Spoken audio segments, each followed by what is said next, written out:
Hello and welcome to Húsavík, Iceland for this Asteroid Day. And happy Asteroid Day to you. I'm very excited. This is my first Asteroid Day in Iceland. And I've lived here all my life, but this is also my first Asteroid Day in Iceland. Well, my name is Tira Schubart. I'm from London. I'm a fellow of the Royal Astronomical Society. And my name is Orli Orlisson. I'm the director of the Exploration Museum here in town, where we focus on a lot of things that relate to exploration, including asteroids. And your wonderful museum, the Exploration Museum, which we're going to learn more about later. But right now we're in the most beautiful harbor, a beautiful bay. Can you tell us a little bit about this? Yeah, so this is Húsavík. It's on the north coast of Iceland. And these days, this town is mostly known for a new Netflix film called the Eurovision Song Contest, story of Fire Saga. You have to see it. And it even has a song about this town. But this town is the site where the Apollo astronauts trained during the 1960s before going to the moon. And during this broadcast, we'll learn more about that. And also in the bay, there's quite a few whales. I saw humpbacks and minke and dolphins the other day. Could we have a look at the bay so we can show people how beautiful it is? And it's a sunny day, and there's some lovely mountains on the other side of the bay, and children playing. This is a great sight. But what does Iceland have to do about asteroids? So Iceland has been formed by forces very similar to the asteroids, some forces that you can't control. Volcanism and a lot of glacier movement, tectonic movement. So Iceland is, well, we know these forces, and so we can relate to asteroids here. Forces of nature are things we just can't control.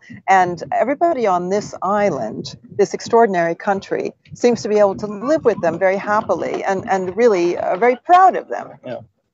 And during this broadcast today, we're going to visit some sites near Húsavík. We're going to see how we use the geothermal power to survive in this country. We're going to visit, we're going to have a talk with one of the Apollo astronauts who trained here. And we're going to visit a stunning lake nearby. So join us for this trip today. Have a good one.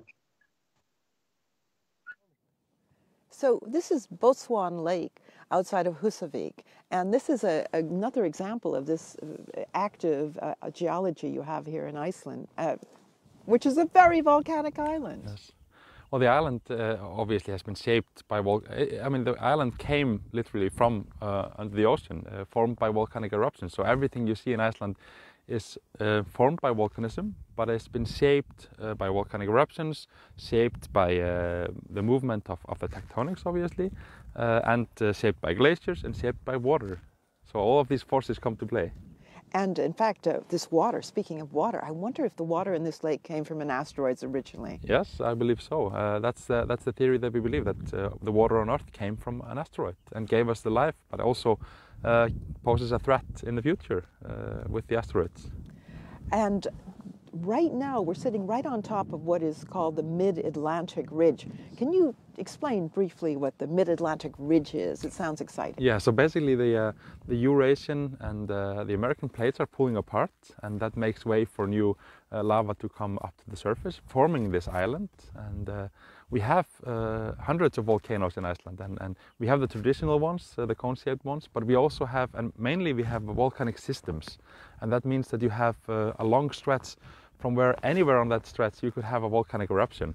And so we monitor the whole island with seismometers and all sorts of equipment just to make sure that we know in time when this happens, because one of the threats that we face here is that an eruption could start under a glacier, meaning that a lot of water would melt in a very short time. And those events have happened historically here in Iceland, and those events really shape the island.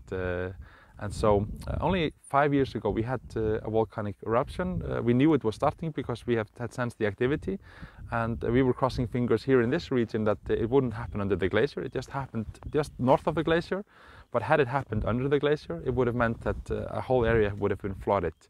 But other than that, Iceland is a very safe place to stay, and it is actually very safe because we have monitored this so well, so we know if something is going to happen. Yes. And we can take... And the fact that you know so much about the geology here and you keep track of the volcanism meant that it was really one of the places that was very attractive for people like the Apollo astronauts. And you told me that they train just just over there. about 2 hours drive from here. And the reason they chose Iceland was because Iceland presents such a diverse geology. So bringing someone in who doesn't have the scientific background, it's a good place to start. But also from what they knew about the moon before they went to the moon, Iceland looked like probably the closest areas to what you would find on the moon. So they did a lot of training here, and this was one of the most memorable things that the Apollo astronauts did in their training. And I think that later on we're going to hear from one of the Apollo astronauts. But in addition to being a wonderful training ground for people that want to go to the moon, the geothermal activity that's caused by all of the plate tectonics gives us other things, and you said that you would take us there and show us something also very exciting. Yeah, I'm going to show you how this activity under the ground makes it possible for us to live in such a cold place, because it's cold here for many months of the year. Okay, let's go have a look. Yes.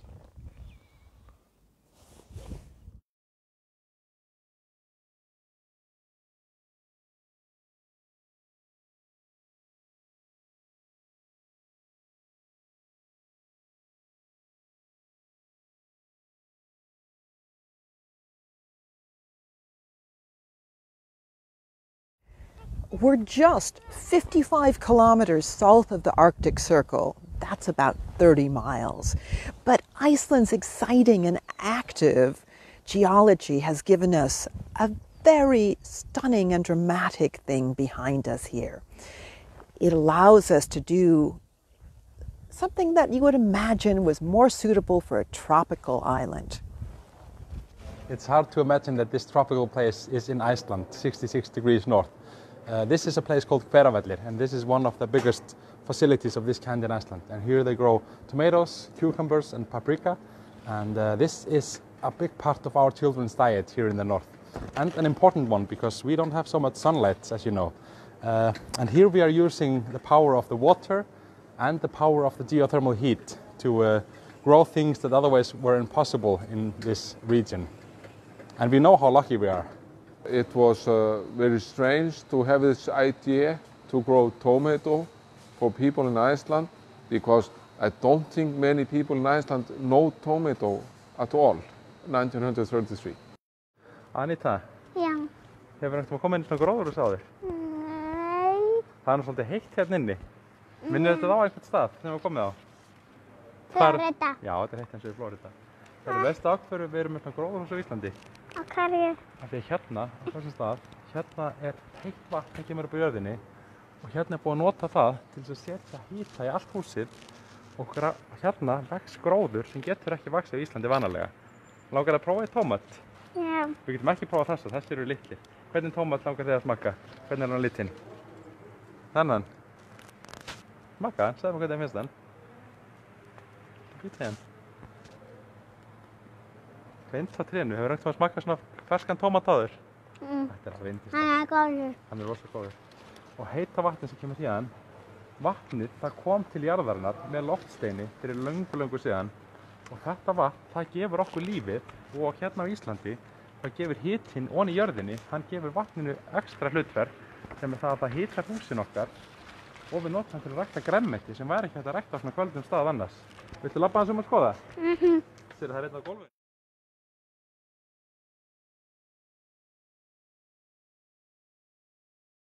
So here we are in your exploration museum. What was the philosophy behind this? So I've always been fascinated by this, this human nature to explore. We have always been explorers for as long as we've walked this earth. And the reason this came about was because I learned the story of the Apollo astronauts training here. But this place, Húsavík, has a rich history relating to Viking exploration.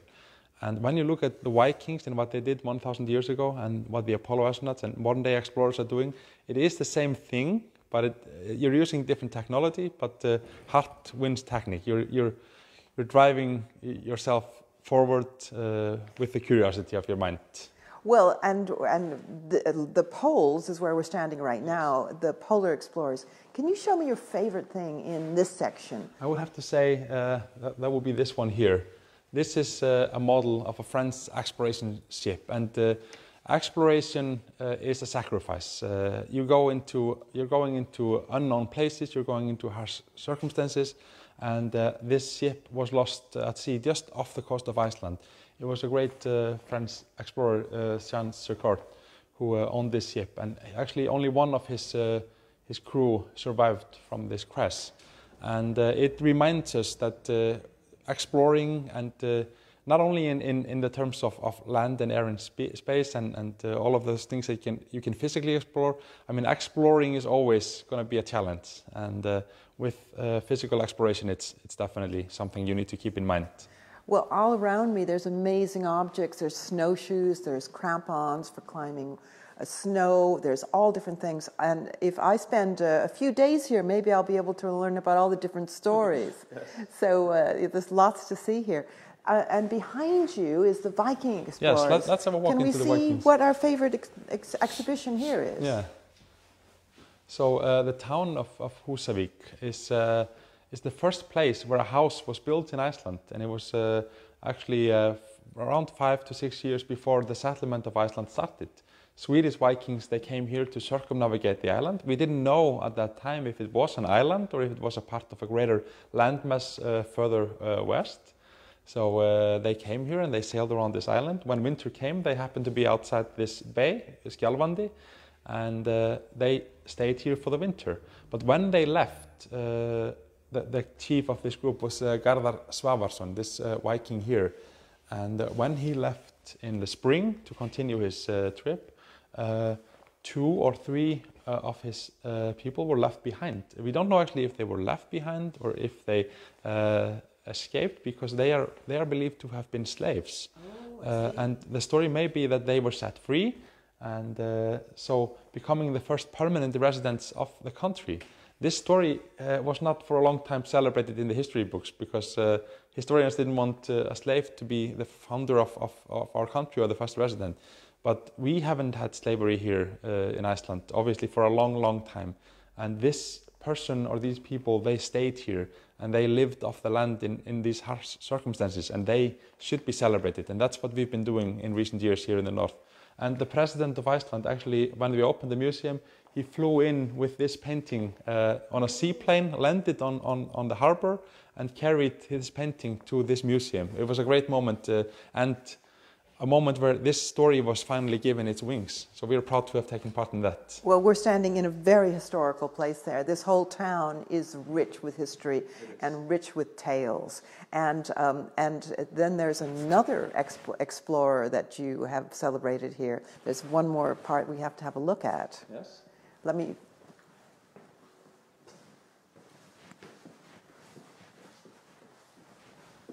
Oh, now there's some faces that we recognize. Yeah, so this exhibit tells the story of the Apollo astronauts training here.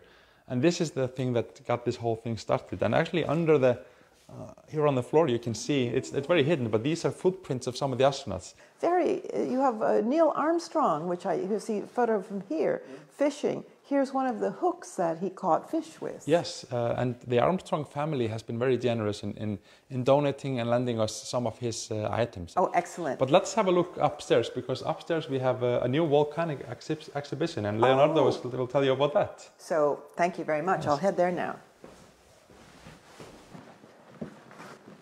This is exciting. This is like a little treasure trove up here. And here's Leonardo. Hi. Hello, hi. Hello. Thanks very much. Now, thanks for talking to us. Now, I understand you are a writer and you're passionate about volcanoes and you love stories. So Iceland is the place for you, isn't it? It's perfect because we have everything. We have volcanoes, we have stories, and we have a lot of inspiration. And all of this there's a wonderful diagram here, a map. And what does this show us?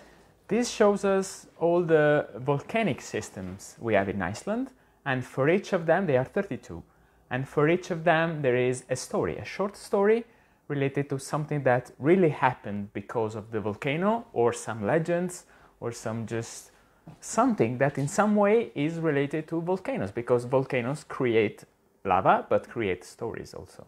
So most of these are Icelandic stories, but there is one, I've got to ask you about one that was written by a French science fiction writer, Jules Verne. Now, Jules Verne is somebody, if you like space stories, to the Earth and to the Moon and back, which is a book that all the astronauts read, I know that.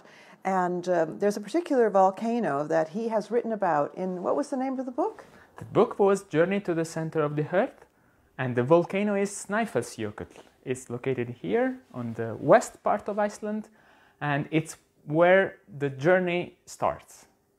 The characters of the book, they just enter this volcano in Iceland, and the interesting thing for me, because I am Italian, is that at the end of the journey they end up in Stromboli, which is an Italian volcano.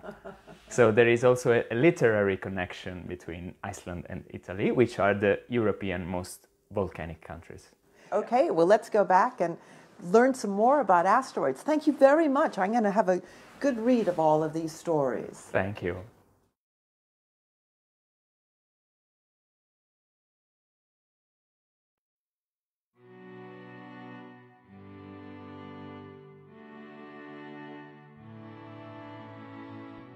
When you were training for your mission, how early did you start training in geology? Well, I was selected in the third group, and that was 1963. And I think that we probably started our geology courses later that year. So, so I think it was 64, because it was the end of 63 that we were selected. So I think probably somewhere around early to mid 1964 we started the geology training. And what were the first field trips like? What were you doing on these field trips? Well, of course, it's hard to remember now, and people can't imagine it, but at the time, we didn't know, looking at the moon, whether the circular features were impact features or whether they were volcanic features. And so at that time, we were learning in our field trips to distinguish between geologic features and impact features. And when you begin to look at the emergence of life on Earth and the way in which it's developed, you realize the tremendous influence of impacts over time. Impacts of comets and asteroids on the Earth, bringing all of the water that we know of and many of the much of the carbon and other essential elements for life to have formed on Earth came from being bombarded by these rocks, you know, from space. And it was the first time that I really got a picture of the tremendous energy involved when a big rock hits the Earth. I mean, you're talking about millions of megatons of energy released. These are tremendous explosions when these things hit. And so on the one hand, you know, the asteroids brought all of the water and components for life, and at the same time, once life developed, however that happened, which we don't understand, but however it happened, then they became threats to life, you see. And of course, the dinosaurs could tell you about that, except they can't anymore because they got wiped out by a large impact. So, you know, astrobiology got to be very technical, but this whole idea of impacts being so powerful and so influential really attracted me, partly because we were discovering more and more impacts, asteroids that are flying past the Earth. We realized, you know, when you look at this, that we're sitting in a shooting gallery in a way, you know. Most of the bullets miss us, but, you know, over time, I mean, we've been hit by, you know, 10, 12 objects which would essentially create a mass extinction over the history of the Earth. And in fact, the end of the Cretaceous period was caused by a large impact that hit in the Yucatan Peninsula and wiped out the dinosaurs. And this happens again and again and again, millions of times in the history of the Earth. And you simply have to look at the moon and realize the Earth would look just like the moon, except for the atmosphere protecting us from the small ones, and then volcanism and tectonic plate movement and all of that, weathering, eliminating some of the larger craters. But these things happen, and when you think about it, you realize that this is, in the long run, an existential threat to the continued evolution of life here on Earth. And at the same time, we can discover these objects before they hit us and predict an impact coming in 10 or 20 years. And we, with our technology today, we can preclude this. And so that, again, becomes a responsibility if what you care about is the long-term evolution and development of life, the experiment that we're all part of. So you're saying a space program is not only about science, it can be a life-saving thing. Absolutely. We are an active element in our own evolution and the evolution of all of the life on Earth. And it's only because of Apollo and looking back at the Earth from space that this becomes very evident.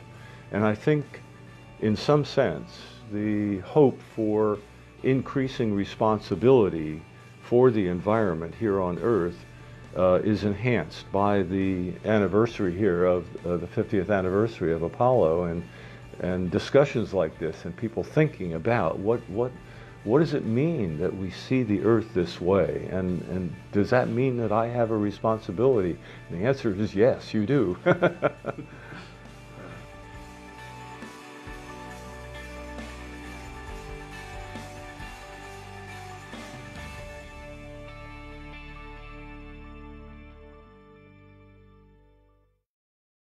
So here we are in your exploration museum.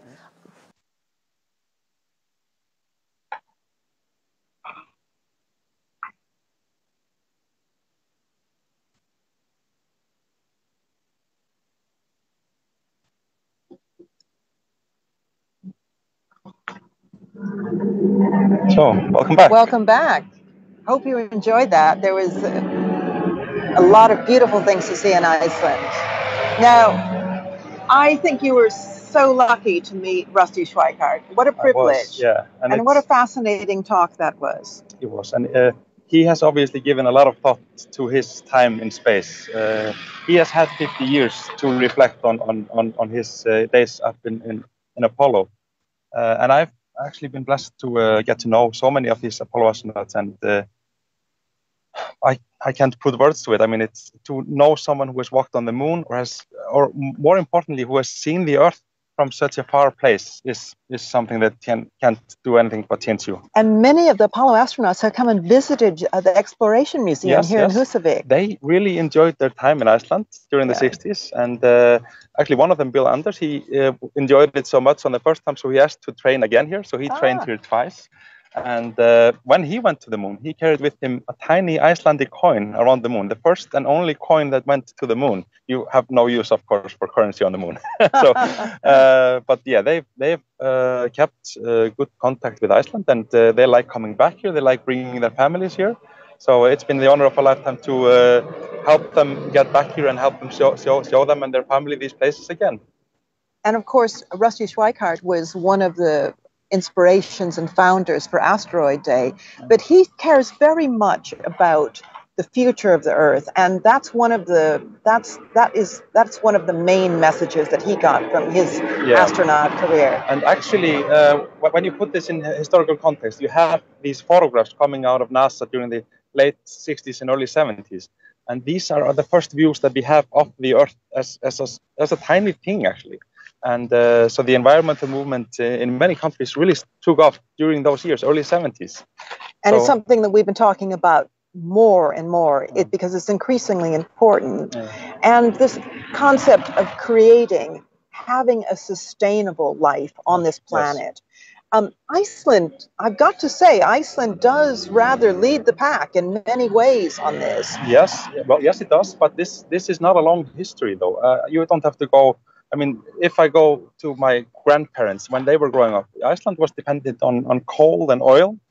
Now, in 2020, we have 85% of all the energy used in this country is produced by geothermal and hydroelectric, so renewable energy sources. 85% produced by geothermal and hydro in this country in 2 generations, and a country that has one of the highest standards of living on the planet. So Iceland can show us a thing or two. Yeah, I guess so. So you want to, is this a theme that you're going to incorporate more and more into the museum? Yeah, well, I'm so glad that you came to join us here and brought more attention to the asteroids, because, I mean, the water is so important, and to know the source of our life is important. And so we are going to do more with this story for sure. So we'd like more people to come and visit Yes, Iceland yes. and come to Húsavík. Húsavík is a nice town. It's on the northern coast of Iceland. It's sunny almost every day. Not really, it's pretty cold here in the winter, but it's very beautiful in the winter. It's very beautiful, Yeah. I can tell you that. The Apollo astronauts fell in love with it. What better recommendation can you imagine than that? Yeah. So I would recommend come to Iceland and see the beauties, but also look at a country that really is in harmony with nature and uses nature to make a very beautiful and attractive life possible.